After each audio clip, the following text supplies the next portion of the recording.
The Resident Evil film franchise continues with the newly released Resident Evil Vendetta, only it's not related to those fucking awful live action films. I'm talking about the CGI animated films, which while being canon with the games, are also leagues above the live action films. Vendetta plays as a loose sequel to not only the previous two films in the series, Degeneration and Damnation, but also Resident Evil 6. Film sees fan favourite characters Chris Redfield and Leon Kennedy team up properly for the first time in the series. Along with fellow Raccoon City survivor Rebecca Chambers, they take on an arms dealer named Glenn Arias, who has created a new form of BOW with total control of it and a plan to release it on New York in an act of vengeance for his dead family. Being animated, the story along with the set pieces can be a lot bigger than the live action films can be, but that doesn't stop the film from reeling it back in a little bit early on in the film and returning us to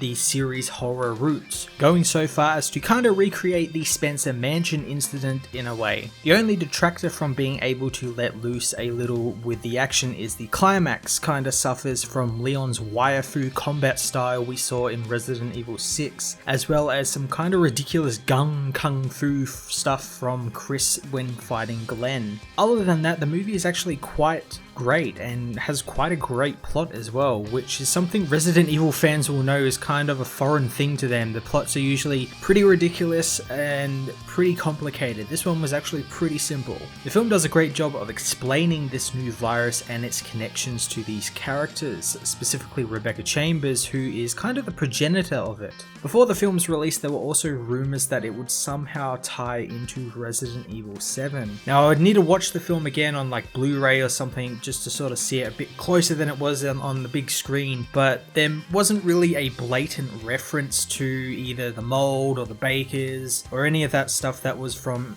number 7. It could have also been just the ability to control the virus, which is something that actually happens in number 7 and is seen here sort of like the birth of that, so it could definitely have been that. All in all, Resident Evil Vendetta was a great addition to the Resident Evil universe, albeit a few leaps in logic kind of ruin it a little bit near the end. I'm going to give Resident Evil Vendetta an 8 out of 10.